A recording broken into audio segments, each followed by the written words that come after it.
नमस्कार मित्रांनो, स्वागत तुमचे नवीन एका व्हिडिओमध्ये आपल्या ऑनलाईन सेंटर यूट्यूब चॅनलवर. मित्रांनो, आजच्या व्हिडिओमध्ये आपण मुख्यमंत्री बाल आशीर्वाद योजना या योजनेबद्दल थोडक्यात परंतु सविस्तर माहिती पाहणार असून त्याचप्रमाणे सदर आपल्या चॅनलवर गव्हर्नमेंट जॉब अपडेट सोबतच जर का फॉर्म ऑनलाईन असेल तर ऑनलाईन फॉर्म कसे भरावे आणि जर का फॉर्म ऑफलाईन असेल तर ऑफलाईन फॉर्म कसे भरावे आणि शासनाच्या इतर महत्त्वाच्या योजना ह्या सर्व गोष्टी आपल्या चॅनल उपलब्ध असतात. जर का चॅनलवर नवीन आले असाल तर अशाच प्रकारची महत्त्वपूर्ण व्हिडिओ पाहण्यासाठी आपल्या चॅनलला नक्की सबस्क्राईब करून ठेवा, जेणेकरून एखादा व्हिडिओ टाकल्यास त्याची नोटिफिकेशन तुम्हाला मिळावी. सोबत तुम्ही या ठिकाणी पाहता की इयत्ता 5वी ते 12वी विद्यार्थ्यांना सूचना म्हणजे अशा प्रकारे या ठिकाणी सांगितलेलं असून त्याचप्रमाणे या ठिकाणी पाहता की मुख्यमंत्री बाल आशीर्वाद योजना. आता ही योजना कोणासाठी आहे? या योजनेचा लाभ काय आहे? त्याचप्रमाणे फायदा कोणाला मिळणार आहे? याची थोडक्यात माहिती आपण या ठिकाणी पाहूया.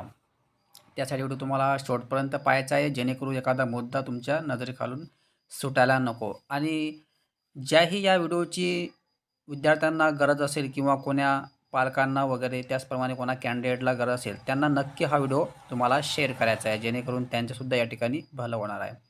तर या ठिकाणी पाहता की तुम्ही आपण सर्वांना विनंती आहे की 1 मार्च 2020 नंतर ज्यांचे दोन्ही पालक किंवा त्यांच्या पालकांपैकी एकाचा मृत्यू झाला आहे, अशा मुलांचे वय 18 वर्षापेक्षा कमी आहे, अशा कुटुंबातील 2 मुलांना मुख्यमंत्री बालसेवा योजनेअंतर्गत प्रत्येकी 4,000 दरमहा मिळणार आहे.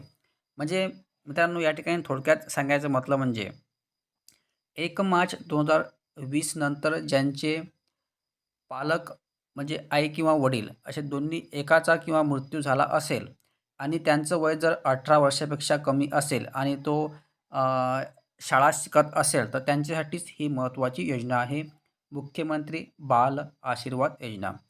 त्यांच्यासाठी महत्त्वाची योजना म्हणजे कशी, की त्यांना दर महिन्याला मुख्यमंत्री बाल आशीर्वाद योजनेअंतर्गत ₹4,000 मिळणार आहेत. अशी या योजनेमध्ये तरतूद आहे. आता या योजनेसाठी लागणारे कागदपत्रे, त्याचप्रमाणे या योजनेचा फॉर्म कुठे मिळणार आहे आणि हा फॉर्म तुम्हाला भरून कुठं सबमिट करायचा आहे, हे या ठिकाणी पाहूया. आता या ठिकाणी पाहता की तुम्ही कागदपत्रामध्ये दिलेलं आहे की बाळ आणि आई एकत्र खाते. म्हणजे जर का आई किंवा वडील दोनपैकी एक कोणाचं जर असेल, तर त्यांच्या मुलाचं आणि त्यांच्या पाल्याचं एक जॉइंट अकाउंट तुम्हाला बनवून घ्यायचं. म्हणजे दोघांपैकीचं एक तुमचं जॉइंट खातं असणे आवश्यक आहे, म्हणजे बाळासोबत किंवा विद्यार्थ्यासोबत. त्यानंतर दुसरं ऑप्शन आहे शिधापत्रिका, म्हणजे या ठिकाणी राशन कार्ड. त्यानंतर 3 नंबरचं आहे आधार कार्ड, आई किंवा मुलांसाठी. म्हणजे आई किंवा वडिलाचे या ठिकाणी तुम्हाला आधार कार्ड जोडायचं आहे मुलाच्या आधार कार्डसोबत. त्यानंतर 4 नंबर आहे शाळेचे ओळखपत्र किंवा मुख्याध्यापकांनी लिहिलेले.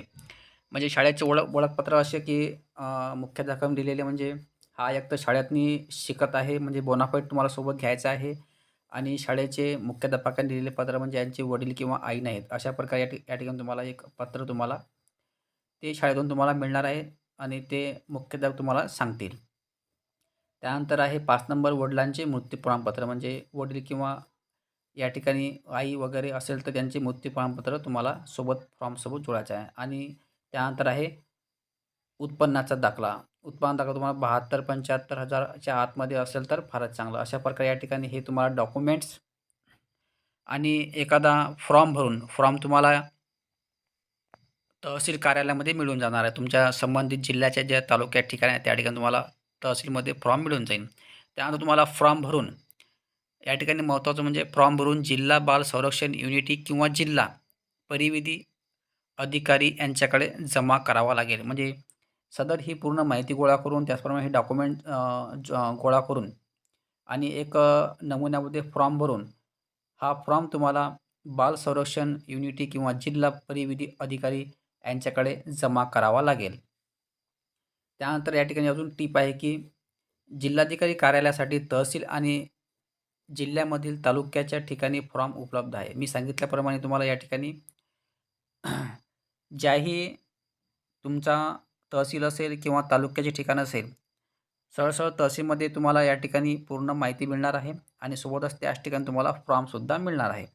अशा प्रकारे ही संपूर्ण तुम्हाला मी माहिती सांगितली असेल, तरी पण तुम्हाला जर का व्हिडिओमध्ये काही अडचण असेल, तसे कमेंट बॉक्समध्ये कळवायचं आहे. त्याचा रिप्लाय तुम्हाला 24 तासाच्या आतमध्ये नक्कीच देण्यात येणार आहे.